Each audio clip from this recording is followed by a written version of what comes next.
doctor Wilman Meléndez. Él es abogado laboralista, para tocar ciertos temas que definitivamente tienen el espíritu de beneficiar y, por supuesto, mantener los derechos de la trabajadora laboral. ¿Qué tan engorroso puede terminar siendo? Porque también les están exigiendo a las empleadas del hogar que tienen que emitir boletas de pago. A ver, vamos a aclararlo bien con el doctor Meléndez. Doctor, muy buenos días.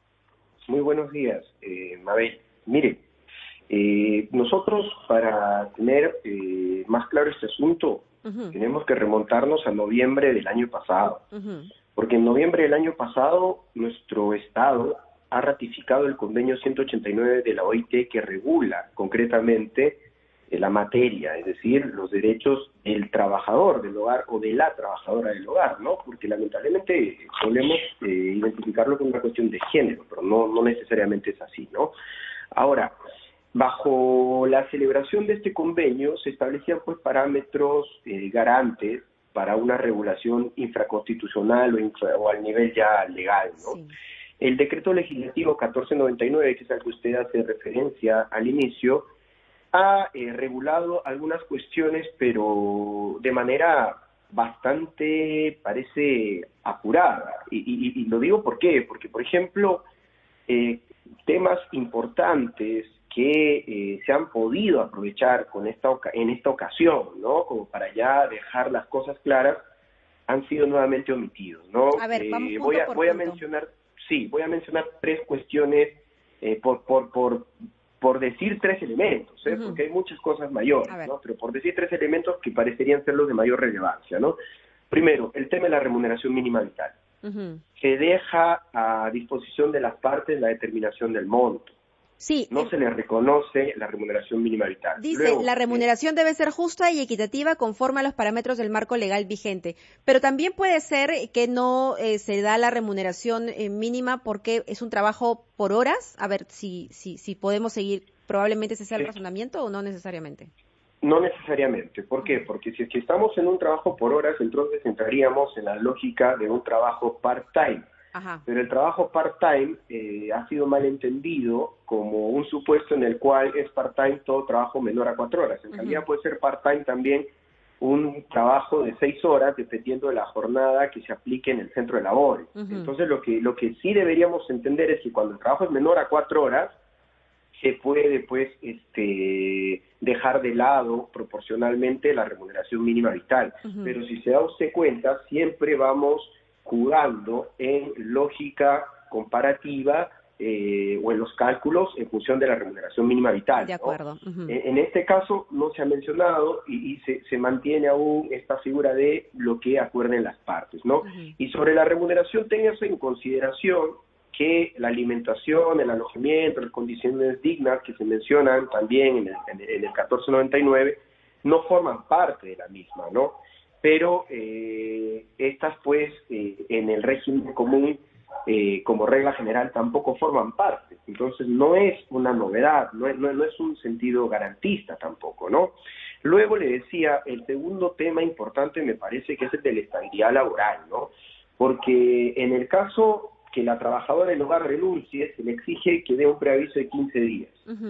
Y el empleador doméstico tendrá pues una posibilidad de exonerarlo, ¿no? de este mínimo plazo, ¿no? Es decir, yo le puedo decir, mire señor, mire señorita, usted tiene que al menos quedarse 15 días más, punto. Pero en el caso del despido, es decir, si el empleador no desea contar con el trabajador del hogar o con la trabajadora del hogar, simplemente se establece el mismo número de días para un preaviso, ¿no? Pero si es que no existe preaviso, lo que se establece es el pago de una compensación de esos 15 días, ¿no? Entonces, este es un despido pues tasado, bastante abaratado, y que además va de la mano con algo que es peligroso, ¿no?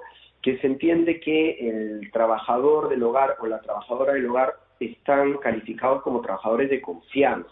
Así es. ¿Y por qué digo que es peligroso? Porque a la fecha nosotros tenemos jurisprudencia que regula los casos de los trabajadores de confianza, ¿no? Y no les reconoce estabilidad laboral. Evidentemente, deberíamos diferenciar el supuesto del trabajador de confianza, que es el que representa al empleador frente a terceros, como el gerente, el director de una empresa, del supuesto de trabajador de confianza, por ejemplo, que es el de una trabajadora o un trabajador del hogar, que es más cercano al de un secretario o secretaria. A ver, ¿no? pero pregunto, ¿esos términos no estarán dados en el contrato guía o base que supuestamente ellos van a colgar en la página web? Porque también están indicando que debe haber un contrato de trabajo, ¿no?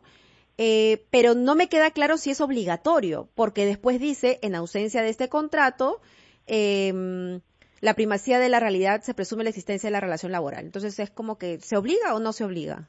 Sí, mire, le explico. Es que en realidad en el derecho laboral las formas no son las preponderantes, no es como en el derecho común. Por eso es que el derecho del trabajo es un mundo que es a veces poco entendido, porque rompe la lógica del derecho común, ¿no? En el derecho laboral aplica el principio de primacía de la realidad que usted acaba de mencionar, que significa que los hechos, es decir, lo que ocurre en la práctica, se superpone a lo que las partes puedan decir en los documentos. De acuerdo. ¿No? Entonces, por ejemplo, si en los documentos yo digo que el trabajador del hogar o la trabajadora del hogar percibe la remuneración mínima vital y en la realidad es remunerada por debajo, yo podré demandar el reintegro de esos montos, ¿no? ¿Por qué? Porque no podrán decir que en el contrato estaba claramente establecido, ¿no? O cuestiones similares en las que haya conflicto entre lo que ocurre en casa y lo que dice el contrato. Entonces, por eso es que creo que se menciona un contrato escrito, pero en su defecto se aplicará el principio de primacía de la realidad. Y esto es una especie de castigo, y digo entre comillas castigo porque en realidad esto funciona así en el derecho al trabajo, porque este contrato escrito habla de que debe ser además registrado en el aplicativo web. Sí. Y recordemos que hace un par de años, con la reforma de la Ley del Procedimiento Administrativo General, los registros o gran parte de los registros de contratos, por ejemplo, quedaron de lado, ¿no? Ya no eran obligatorios, que no es lo mismo que no guardar una copia del mismo, pero ya no se tenía que registrar, ¿no? Entonces, en esa lógica entraron los contratos a plazo fijo, por ejemplo, claro, ¿no? Que ya no tenían que registrar. Ahora, si yo tengo una persona trabajando en casa, no sé, desde hace 3 o 4 años y la tenía sin contrato, a pesar de que se le pagaban todos los beneficios de acuerdo a ley, ¿yo tengo que empezar de cero y hacer un nuevo contrato o se puede hacer como un contrato desde los 3 o 4 años que estaba laborando retroactivo? Es nuevamente de aplicación lo dicho en lo anteriormente, ¿no? Porque el contrato de trabajo, en otras palabras, es denominado contrato realidad. Entonces, allí donde no hay algo escrito, en realidad la relación laboral existe. Entonces, claro, si usted tiene un relacionamiento hace 3 o 4 años, ese relacionamiento se va a basar por lo que ha ocurrido en la práctica. Entonces, no es que esta norma esté estableciendo alguna novedad de peso, ¿no? Este contrato escrito inclusive tiene un peso secundario, claro, con respecto a lo que ocurre en la realidad. De acuerdo. Entonces, yo puedo suscribir el contrato a la fecha de hoy y hacia adelante, pero eso no evita que tenga que ponerme en regla con lo que ha pasado en los 3 o 4 años previos. Interesante lo que acaba de mencionar. Entonces, la realidad es la que vale. El papel, sin duda, es un soporte, pero la realidad, lo que pasa en la práctica todos los días y durante años, es lo que vale. ¿Hay más dudas? Por favor, doctor, le pido que nos espere. Vamos a ir a la pausa. Sí, claro. Y volvemos para seguir hablando de esta norma, de este nuevo decreto legislativo que modifica la ley de trabajadoras del hogar y desde ahora deberán tener contrato escrito y también recibir boletas de pago. Volvemos con eso.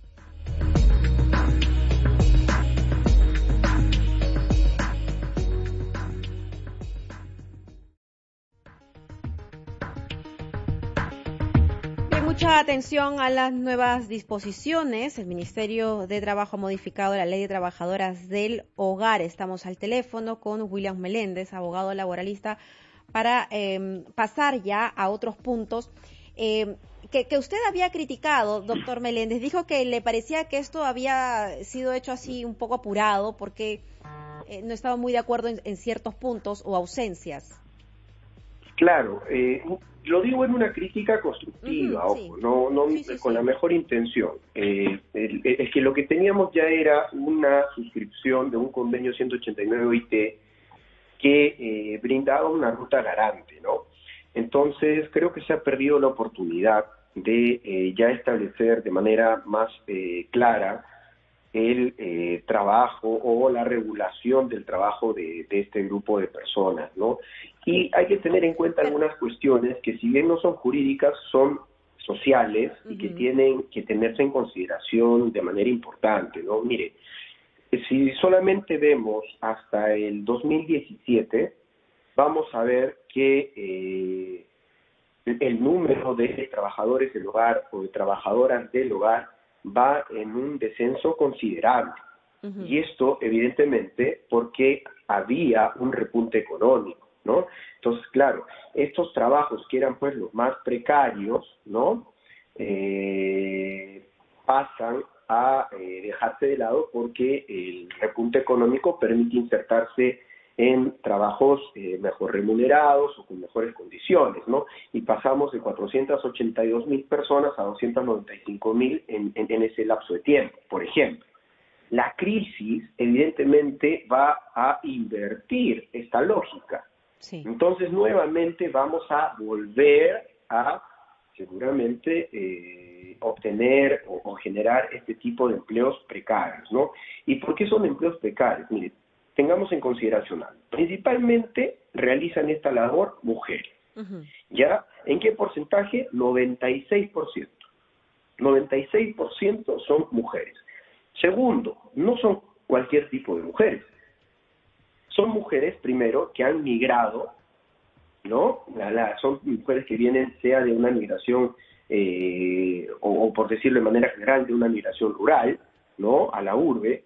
Y además son mujeres que no han logrado insertarse en una educación superior, muchas veces no han logrado terminar siquiera la educación básica. Y esto no lo digo yo, esto lo podemos leer en los distintos mecanismos de censos oficiales, ¿no? Entonces estamos hablando de una población laboral altamente vulnerable. Y esto en el mundo laboral implica que son personas que van a firmar lo que uno les ponga enfrente, ¿no? Sin duda, y de manera más clara. El trabajo del hogar también ahí se ha detectado que se cometen muchos delitos de trata de personas, básicamente esclavitud, gente que menores de edad que llegan a trabajar a casa sin ni siquiera les pagan un centavo, solamente les dan de comer. Pero eso es algo positivo, por ejemplo, porque la norma lo que sí ha hecho es regular una edad mínima, ¿no? Y ahora ya el menor de edad no puede insertarse en este tipo, ¿no?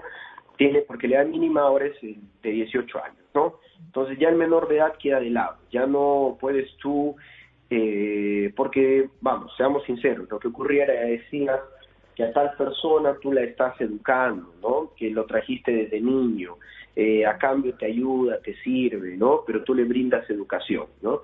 Y en realidad eso no lo llamaría esclavitud, porque la esclavitud es un concepto distinto, pero sí es muy cercano a la servidumbre, ¿no? Es muy cercano a la servidumbre, ¿no? Entonces sí creo que, como le digo, mis críticas son desde la más absoluta lógica constructiva. Sí creo que hay aspectos positivos como el de la edad mínima, que ahora estamos mencionando, ¿no? El tema de los 18 años de edad, el que se haya dicho expresamente que no pueden ser sujetos de discriminación, más allá de que esto ya no debería mencionarse porque está establecido en la Constitución de manera expresa, ¿no? Pero lo cierto es que a estas personas se les solía segregar. Se les solía segregar en los espacios domésticos, ¿no? Exacto, esto para que no quede simplemente en que cada uno puede interpretar lo que quiera. Cuando dice queda proscrito segregar espacios exclusivos a quienes trabajan en el marco de la presente ley, ¿a qué se refiere? Es que es una fórmula genérica, pero que puede referir, por ejemplo, lo siguiente. Y nuevamente voy a recurrir a cuestiones que alguna vez, si nos ponemos una mano al pecho, hemos visto. Estamos a la hora del almuerzo, nos sentamos todos, pero al trabajador doméstico, al trabajador come en un lugar apartado, ¿no? Como eso es una especie de segregación, de discriminación, ¿no? Tiene sus propios aspectos que más allá de ser pues un respeto a su privacidad terminan siendo unas condiciones poco dignas para la vida, y sobre todo, como le digo, si consideramos que son personas que no tienen de otra. Acá lo que hay que valorar es cuál es el perfil del trabajador del hogar, y es el perfil de una persona altamente vulnerable. No estamos hablando de un trabajador común y corriente. Incluso un trabajador informal tiene mayores posibilidades que un trabajador del hogar, ¿no? Ahora, el hecho de que se solicite que el empleador emita una boleta, ¿no? Una boleta de pago que es firmada por el trabajador a quien debe entregársele una copia. ¿Esto suma a la formalidad? Sí, suma la formalidad. La boleta de pago está regulada. En buena cuenta, lo que hace la boleta de pago es trasladar la remuneración mensual, ¿no? Además, se ha dicho que el corte de remunerativo tiene que ser mensual, ¿no? Cuando máximo. Entonces, la boleta de pago es eso, es trasladar a una forma, a un documento, la remuneración que ha percibido el trabajador o la trabajadora del hogar en el mes correspondiente. Entendemos allí que hay pues un medio probatorio principalmente, ¿no? Antes que una cuestión de fondo, ¿no? O sea, Ahora, si se quiere, hay un medio de prueba, más allá de una regulación que determine el fondo del asunto, que debería ser la exigencia de la remuneración mínima vital, ¿no? Ahora, es interesante porque en los últimos días, a raíz del pago de bonos, hemos hablado mucho de lo que es la inclusión financiera y el hecho de que todos podamos tener una cuenta en el banco, y quizás aquí se pierde una gran oportunidad, ¿no? Porque lo que dice es que el pago debe ser realizado a través de una transferencia bancaria o en efectivo, de acuerdo a las conversaciones que se tenga con el trabajador. ¿No debió ser obligatorio?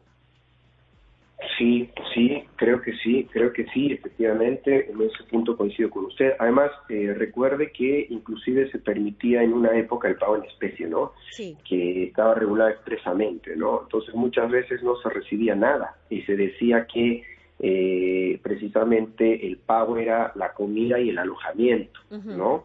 O sea, yo te estoy pagando dándote casa y comida, y a cambio de eso tú me tienes limpia la residencia, ¿no? Por eso es que en un momento esto se reguló y se dijo, oiga, por si acaso el alojamiento, la alimentación y las demás condiciones no son parte de la remuneración, ¿no? Pero de todos modos, se deja al arbitrio de las partes el monto. Si bien existe esta forma en la que dice, de acuerdo a la normativa vigente, ese de acuerdo a la normativa vigente, al ir de la mano con el acuerdo de las partes, vuelve a generar esa ambigüedad en la que vamos a recurrir en la práctica a no respetar pues la remuneración mínima. No hay que ser ingenuos en esto va a suceder. Y más aún, y esto se lo digo por la experiencia compartida con los inspectores de trabajo, con quienes tengo la dicha de poder participar de capacitaciones anualmente, y algo que ellos siempre me trasladan en las clases que dictamos es que un caso típico de limitación es el de la fiscalización doméstica, ¿no? ¿Por qué? Porque el empleador doméstico se resguarda en la inviolabilidad domiciliaria, ¿no? Claro. Entonces, claro, mientras no se establezca literalmente una regla que obligue, así como se obliga a el empresario de la micro, de la pequeña, de la grande y la mediana empresa a permitir el ingreso del inspector, salvo o si se quiere, a costa de, ante su impedimento, ser multado por obstrucción a la labor inspectiva, en el caso doméstico va a seguir ocurriendo esto, ¿no? Va a seguir ocurriendo el resguardo bajo la inviolabilidad domiciliaria, y por lo tanto no se va a poder saber de manera cierta si es que se cumplen o no las condiciones dignas de las que está hablando la normativa, ¿no? De acuerdo, pero la empleada del hogar que ve que sus derechos son atropellados, que lleva cierto tiempo y no se le paga la ONP, no se le paga de salud y se falta toda esta normatividad, ¿puede denunciar al empleador? Sí, puede denunciar, y eso debería generar una orden de inspección, ¿no? Esa orden de inspección debería generar pues que cuando menos exista un requerimiento de información o una cita a comparecencia al empleador doméstico, ¿no? pero como le digo, estas comparecencias, estos requerimientos son nuevamente formales, porque uno asiste a las oficinas de SUNAFIL, el inspector lo recibe en un cubículo y le va a pedir información de carácter documentario, Claro. ¿no? Cuando lo esencial es poder ingresar al hogar y ver en qué condiciones está trabajando la persona, ¿no? Entonces, volvemos a lo que hablamos en el inicio, ¿no? Y ahora usted ha dicho algo importante, menciona el aporte de salud, ¿no? Ojo que no todas las trabajadoras o trabajadores del hogar tienen ese derecho, porque por norma solo corresponde a los que al menos laboran 4 horas como mínimo, ¿no? Entonces, mire, tampoco tienen asignación familiar, pese a que la asignación familiar es un beneficio social, y como beneficio social no se sujeta, pues, a las condiciones remunerativas, ¿no? Sino a algún fin social que lo determine la ley. En el caso de la asignación familiar, el fin social es cubrir la carga familiar. Basta que yo demuestre que tengo hijos en edad de cursar educación básica, o hasta cierta edad cuando sea educación superior, para tener derecho a la asignación familiar, que es el 10% de la remuneración mínima vital, cuestión también que la tienen negada, o que tiene negado este grupo de trabajadores o trabajadoras, no tienen cobertura de seguro de vida ley. Pueden trabajar, y que hace un corto tiempo atrás, se requería de 4 años para adquirirlo, ¿no? Ahora no. Ahora no, pero incluso así no se ha regulado el derecho con respecto a ella, ¿no? Muchas cosas que trabajar en torno entonces a la ley de la trabajadora o trabajadores del hogar. Todavía hay mucho por hacer, pero supongo que estos avances... mucho por hacer. Los avances creo que han sido, insisto, no, yo no quiero golpear al gobierno en este momento en que sé que están haciendo sus máximos esfuerzos, pero claro, o sea, los avances han sido tibios. Entonces habría que y había la oportunidad además, ¿no? Porque esto no es que los haya tomado de un día a otro. Doctor, porque... ¿se anima a responder consultas vía telefónica? Por supuesto, ¿sí? Por supuesto. Sí, claro. Acá me están llegando varias y la verdad es que sí, hay muchas dudas, no solamente referentes a esta modificatoria, sino a la ley que precisamente que se está modificando, ¿no? Sobre todo, por ejemplo, ¿cuál es el tratamiento para la empleada del hogar a tiempo parcial, aquella que viene 3 veces por semana?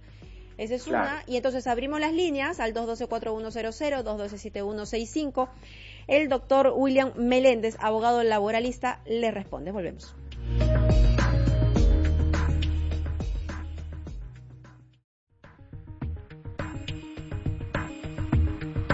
Tenemos la llamada de Nancy desde Moquegua. El abogado laboralista William Meléndez la escucha con atención. Nancy, adelante. Buenos días. Mi pregunta era si tengo a cargo una empleada doméstica. Para poder emitir una boleta de pago tengo que ingresarla en el T-Registro, en el Ministerio de Trabajo. Eso me va a conllevar un gasto de poder contratar un contador, sabiendo de que usualmente de salud lo asume el empleador y el pago de la ONP lo asume el trabajador. O simplemente se puede hacer con un recibo simple de caja donde firmen ambas partes para evitar el gasto obviamente a los empleadores de poder contratar un contador, porque es la única forma de poderlo ingresar en el T-Registro, darle alta, y después cuando deje el trabajo o se termina el contrato, darle de baja. A ver, el doctor contesta, y Nancy, si quieres quédate en la línea si hay alguna pregunta. Doctor Meléndez. Sí, mire, el tema de la boleta de pago es obligatorio. El asunto, hay que diferenciar la entrega de la boleta de pago de la vía en la que se deposita el monto que corresponde a la remuneración, ¿no? La vía, que puede ser una cuenta bancaria, que puede ser en efectivo, eso queda a consentimiento o acuerdo de las partes. Pero el otorgamiento de la formalidad de la boleta de pago sí es obligatoria, ¿no? Ahora, si esto conlleva el tema de este registro y con eso la necesidad de un contador, no necesariamente, porque en realidad es algo muy sencillo, ¿no? Es es tal vez algo más sencillo que pagar el recibo de agua o luz al mes, ¿no? No tiene esas complicaciones, no es pues manejar una planilla, no es manejar una persona, ¿no? Es una boleta de pago. ¿Dónde consigo esa boleta de pago? O porque hasta ahora lo que en algunas casas que son más pegadas a la ley informales, lo que se hace es, no sé, comprarse estas boletas que venden en las librerías y se las emiten. ¿Es así de No, sencillo? es que una cuestión es una boleta de pago y otra cuestión es Un las comprobante. boletas, Claro. exacto, ¿no? Entonces, las boletas de pago tienen regulación especial en el mundo laboral, ¿no? Ajá. Y efectivamente tiene que implicar, entre otras cosas, su registro, ¿no? O sea, va de la mano con eso, pero esto no genera mayor complicación legal o mayor complicación administrativa. No estamos hablando de, por lo general, una persona. En el mejor escenario, de aquellas personas pues que tengan las posibilidades de tener a más personas a la cargo, por lo general son 3, 4, ¿no? Entonces no es algo muy complicado, ¿no? Y No. como le digo, con la estructura salarial que se maneja, en la cual solamente se incluyen medias vacaciones, medias gratificaciones cuando corresponda, además medias CTS cuando corresponda, además en buena cuenta lo único que vamos a hacer es declarar el monto a la boleta de pago mes a mes, nada Muy bien. más. Muy bien. Muchas gracias, Nancy. Tenemos a Amparo desde Arequipa. Amparo. Sí, buenos días. Buenos días. Te escucha el doctor Meléndez. Doctor Meléndez, buenos días. Buenos días. Mi consulta es lo siguiente. Doctor, ¿me escucha? Muy bien. Doctor, buenos días. Ya, mi consulta es lo siguiente. Yo trabajo 3 años en domicilio y no tengo contrato, no me hicieron contrato y no me pagan tampoco los beneficios y no me daban vacaciones, pero con esto que con la cuarentena ya he cumplido mis vacaciones de 3 años. Uh-huh. ¿Y te las están pagando? Sí, ya cumplí. O sea, el derecho de vacaciones domésticas es 15 días por año, ¿verdad? Entonces Sí, ya he eso completado mis vacaciones de los 3 años. ¿En 3 años no has salido de vacaciones? No me dieron mis vacaciones en 3 años. Pero con de la cuarentena he cumplido ya mis vacaciones de los 3 años. Marta, ¿verdad? Sí. Amparo. Marta, Amparo. Amparo, perdóname. Cuando mencionas lo último, que es que con esto de la cuarentena has cumplido las vacaciones de los 3 años, lo que estás tratando pero de no me han, que te han... doctor, no me han pagado mis beneficios. Por eso, para entender la pregunta.